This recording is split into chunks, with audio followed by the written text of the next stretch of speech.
Eso que falta, el noticioso postmatutino prevespertino de FM La Tribu que te deja con ganas. Bueno, le mandamos un abrazo muy grande a Agus, que pronto volverá, quizás cuando ya estemos más cerca del final del cuatrimestre, que se vuelven a rearmar los horarios de docentes e investigadores. Y una de las cosas que, mira, yo sí lo veo a Agus todo el tiempo en Twitter, me aparece todo el tiempo, como vos, y algo que tienen es que semana a semana van hablando de lo mismo, aunque, o sea, o sea, como tienen la misma agenda, ¿no? Está muy marcada. Obviamente es una agenda que los excede, pero eligen hablar de los mismos temas. Eso es lo que podría decirles.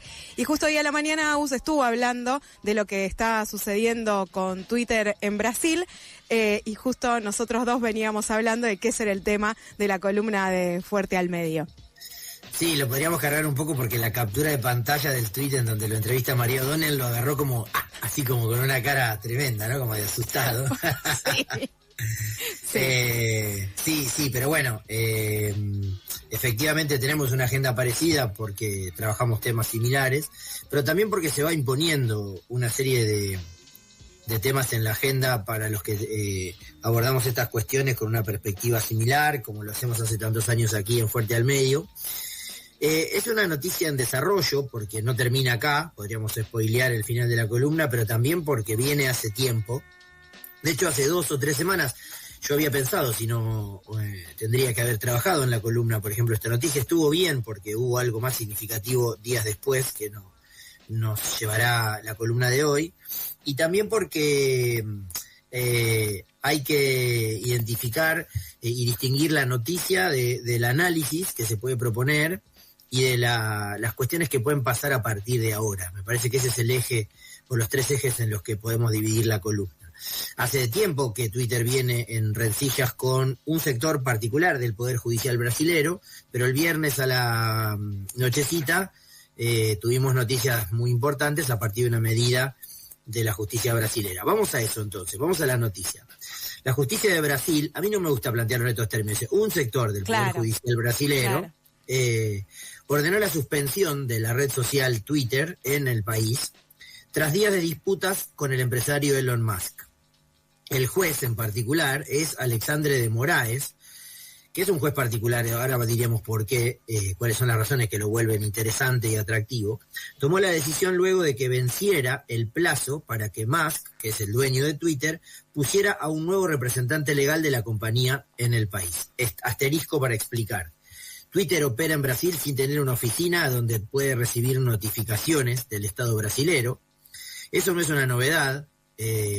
Por ejemplo, voy a hablar de mí personalmente porque me resulta muy fácil para usarlo como ejemplo. Cuando yo fui director de análisis, investigación y monitoreo en la Defensoría del Público, recibíamos denuncias de las audiencias sobre Netflix, y además de que la Defensoría no tenía capacidad regular a las plataformas audiovisuales, no había una oficina postal a la cual mandarle una notificación. Acá en Argentina, claro. Acá en Argentina, bueno. Esto, entre otras cosas, es lo que lleva a la decisión de el juez Alexandre de Moraes.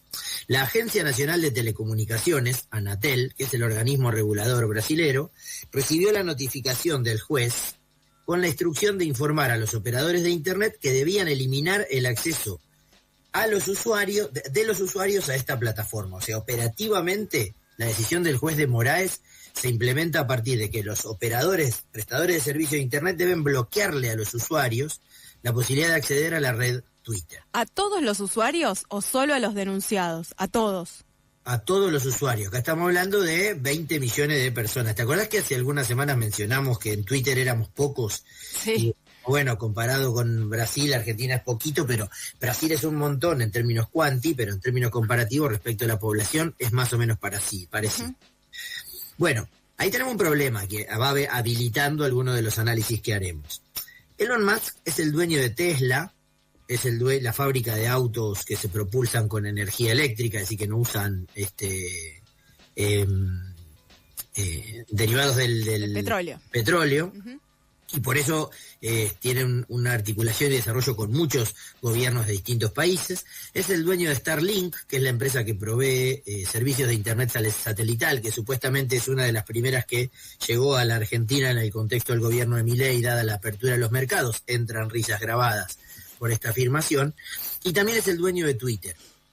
Esto es como lo más conocido, porque es el dueño de Twitter desde hace relativamente poco tiempo, y desde entonces Twitter ha empeorado en todos los términos que nos imaginemos, en la calidad de la prestación de sus servicios, pero sobre todo en la configuración de una escena donde se da cierto debate público, digamos, ¿no? En ese sentido, sobre todo, ha empeorado mucho Twitter. Desde hace meses, Elon Musk está en conflicto con este sector del Poder Judicial de Brasil por incumplir una serie de órdenes judiciales que ordenaban desactivar algunas cuentas identificadas con propagadores de fake news, es decir, de noticias falsas, y por brindar algunos datos personales de sus titulares. O sea, el problema del Poder Judicial brasilero con Twitter empieza por Twitter como plataforma intermediaria para la difusión de noticias falsas, en una causa que excede a Twitter y que es mucho más significativa en términos políticos para Brasil, que es la acusación que algunos seguidores y funcionarios del expresidente Bolsonaro sufren por el intento de golpe de Estado de los primeros días de enero del año pasado, cuando una horda de manifestantes bolsonaristas tomó por asalto la Casa de Gobierno en Brasilia, el Planalto, igual que lo habían hecho unos años antes los seguidores de Donald Trump, en ocasión de desconocer los resultados de las elecciones que habían mostrado derrotados a estas figuras de la derecha. El Poder Judicial brasilero, en particular este juez, había establecido la obligación de que Twitter en Brasil desactivara algunas cuentas que ya habían sido identificadas por la investigación como difusoras de noticias falsas, y que le brindara datos personales de los titulares al Poder Judicial. Musk no hizo esto, no hizo caso a las definiciones del Poder Judicial brasilero. Su excusa es que los principios son más importantes que las ganancias, y que si el peligro de no responder a esa demanda del Poder Judicial era tener que dejar de operar en Brasil, pues lo haría, porque él es ultra defensor de las libertades y entonces no afectaría la posibilidad de la libertad de expresión que habilita su plataforma. Otro asterisco aquí. Si entran risas grabadas, te diría también. Bueno, entran risas grabadas, por un lado, por supuesto, está muy bien. Y lo otro que podríamos decir es que si alguien vio la entrevista, la conversación que tuvo Luis Miguel Majul ayer con el presidente Milei, en la parte donde se habla de redes sociales y de sus discusiones y críticas al periodismo, Milei tiene la misma concepción de cuánto supuestamente mejoró el desarrollo de Twitter al debate público y qué le pasa al periodismo ahora, que cualquiera puede decir cualquier barbaridad por estas plataformas, que es algo que se ha profundizado desde la llegada de Elon Musk a la propiedad de Twitter. Quien alguna vez se definió como un absolutista de la libertad de expresión, Elon Musk, dijo que ceder a los desafíos o a las demandas del Poder Judicial brasilero significaba tener que cerrar la red social en Brasil. Y esto es definitivamente lo que pasó, pero no por una decisión de Elon Musk, sino por una obligación por parte del Poder Judicial. De Moraes, el juez, que es el que está llevando esta investigación adelante, está a cargo de la investigación del expediente Milicias Digitales, así se denomina, en la que también se investiga, por ejemplo, a Cerimedo, el dueño de La Derecha Diario, que fue funcionario o asesor, para ser más exacto, asesor del gobierno de Bolsonaro, y que es asesor del gobierno de Milei, y es el marido de una funcionaria muy significativa del gobierno de Milei, que antes trabajaba en La Derecha Diario, un medio que compró, y que además anda a las risas por el debate público argentino. Ayer, por ejemplo, estuvo entrevistado en un canal de televisión abierta, en un programa de televisión abierta de la Argentina. Bueno, de Moraes, que está llevando adelante esta investigación denominada Milicias Digitales, no se tomó muy simpáticamente los desafíos del multimillonario global y lo incluyó como parte de la investigación que está llevando a cabo. Esa investigación es un monstruo de 1000 cabezas, insisto, porque engloba la tentativa de golpe de Estado articulada por Bolsonaro, expresiones antidemocráticas que se han realizado en redes por distintos usuarios anónimos, que tienen muchos seguidores. Esto es también algo parecido a lo que pasa en Argentina con los usuarios que tienen el doble clic azul, claro, y que monetizan todas sus afirmaciones y las interacciones en Twitter, y que también alcanza a relativas trivialidades como la falsificación del certificado de vacunación que Bolsonaro hizo en algún momento para poder salir del país. O sea, hay una investigación muy, muy polémica y polifacética, digamos, con muchas caras, y eso esta situación convirtió al juez en una de las personas más poderosas de Brasil, además. En un Brasil que está en un contexto distinto al del momento en el que esto sucedió. Hay un gobierno nuevo, que es el gobierno de Lula, y hay una relación distinta con estos grandes popes y multimillonarios. En ese contexto, João Brandt, funcionario del gobierno de Lula da Silva, el secretario de Políticas Digitales de la Secretaría de Comunicaciones, querido amigo además, amigo personal, nobleza obliga, no vamos a ocultar nada, pero lo vamos a citar, no es que yo hablé con él, sino que investigué qué había planteado en Twitter el querido Joao, y lo que plantea son 3 cosas que son importantes para tener en cuenta. Primero, Twitter está siendo suspendida en Brasil, dice Joao, por orden judicial del Supremo Tribunal Federal, luego de repetidos incumplimientos de decisiones judiciales. La suspensión afecta a 20 millones de usuarios en Brasil. Esto responde a tu pregunta, May. La suspensión afecta a los usuarios y a todos los usuarios, pero fue la medida que los tribunales consideraron necesaria para hacer cumplir la ley brasilera. Vamos al punto 2, que es importante. Brasil tiene una ley que regula estas actividades. El marco brasileño de los derechos civiles en Internet, Brasil tiene una regulación robusta en materia de derechos de Internet. El marco brasileño de derechos civiles en Internet establece que las plataformas no son responsables de los contenidos que divulgan terceros, que divulgan los usuarios, pero pueden ser consideradas responsables si no cumplen con las órdenes judiciales.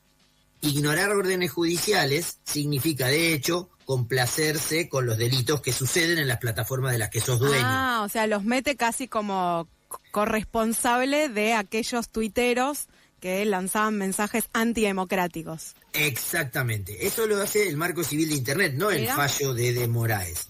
Tercera idea, dice Es fuerte eso, ¿eh? Es fuerte. Es fuerte y es fruto de una discusión muy, muy interesante y que ojalá algún día tengamos en Argentina. Ojalá. No tenemos en Argentina este marco regulatorio. Lo que estoy diciendo es que ojalá tengamos esa discusión. Sí, la discusión. Estoy de acuerdo profundamente con este planteo.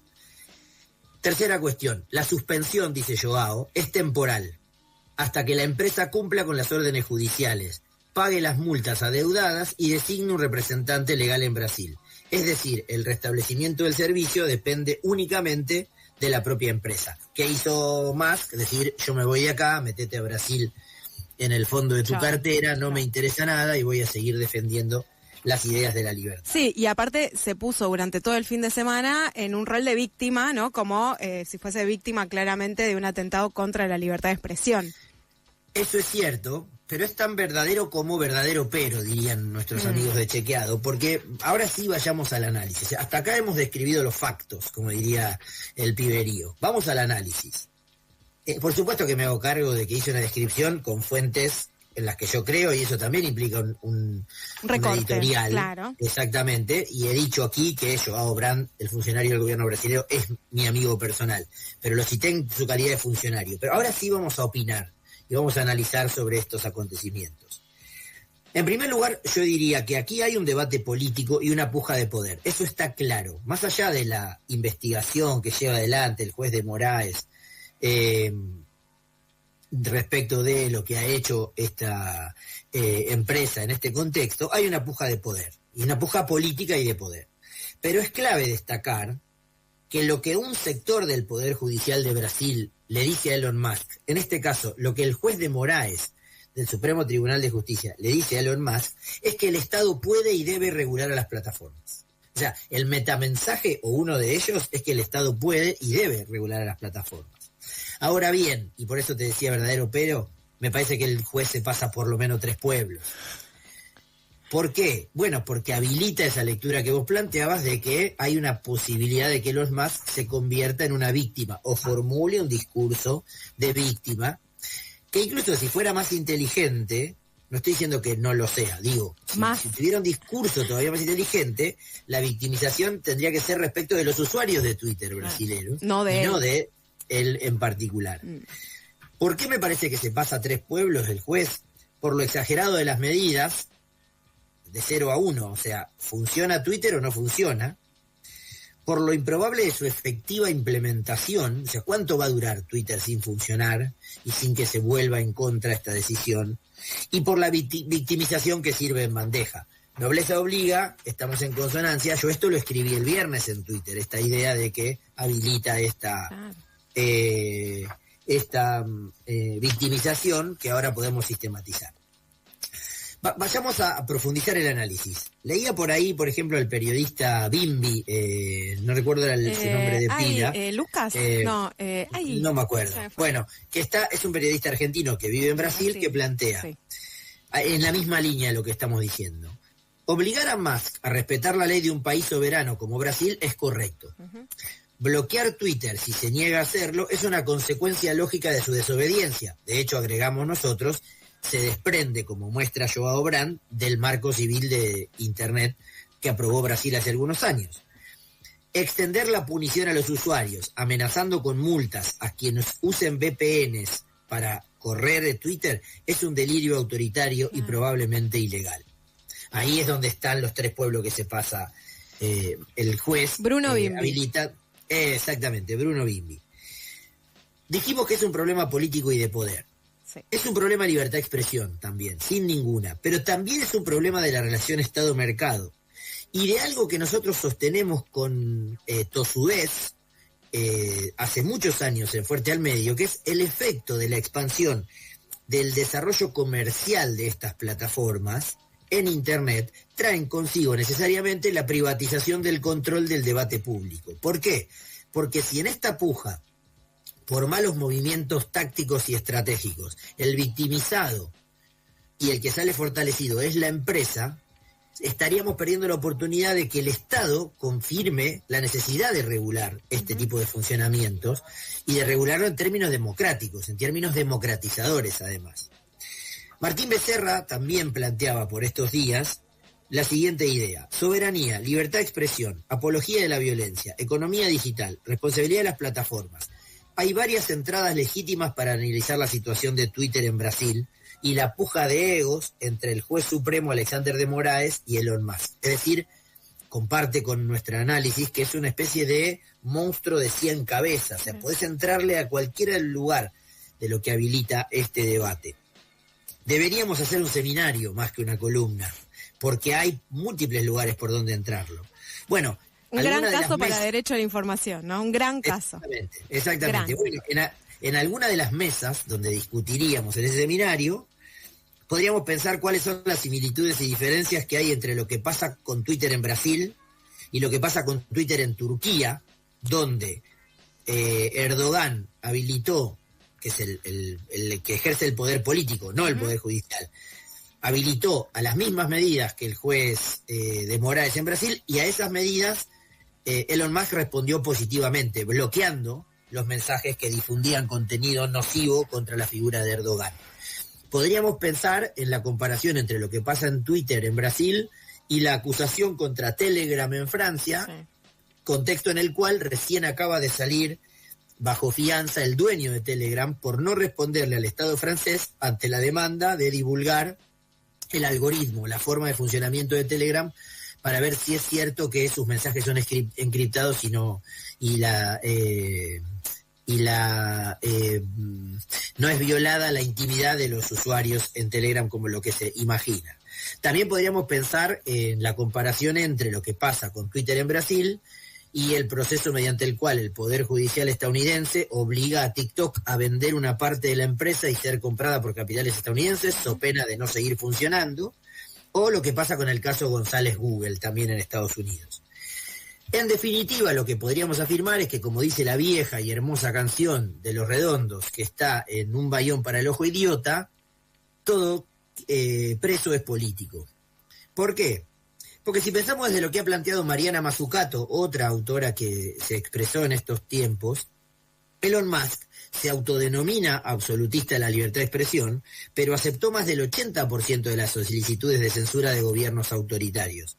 2 días antes de las elecciones turcas, bloqueó cuentas críticas contra el presidente Erdogan, aportando evidencia empírica a esta tesis que planteaba que una cosa parece ser una cosa y otra cosa es otra cosa. Es decir, Elon Musk responde a las demandas del poder de acuerdo a cómo le parezca el poder. Claro. Si le parece autoritario y que afecta a sus intereses, lo rechaza y no tiene ningún problema en perder la posibilidad de operar en un mercado tan robusto como el brasilero. Si le parece simpático a sus intereses, lo defiende y acepta las medidas. O sea, es una cuestión ideológica, claramente. Definitivamente, es ideológica y es política. Claro. Elon Musk, en un sentido, decide lo que se publica en X, pero en otro sentido decide lo que no se publica en X. No decide como lo haría un editor. La naturaleza de una red social es su descentralización. Nosotros lo hemos aprendido. Es el chiste, es que cualquiera diga cualquier cosa y que no haya un nodo.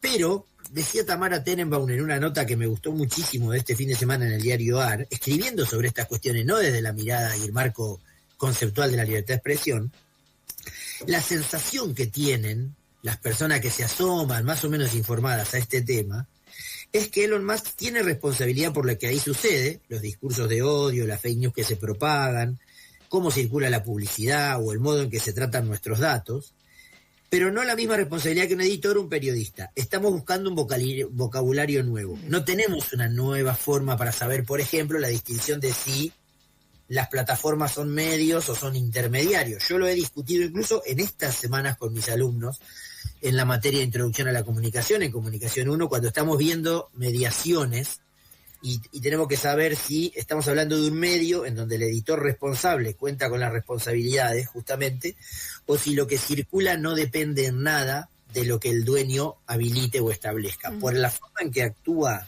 Elon Musk parece que sí, y de acuerdo a la cara del cliente nos asomamos a adivinar qué hará en cada caso. Brasil sostiene estas discusiones como política de Estado hace tiempo, puede encuadrar la decisión de Moraes en el marco civil de Internet. A de Moraes lo designó Temer, es decir, no es un juez de Lula, y no es un juez ni siquiera de Bolsonaro.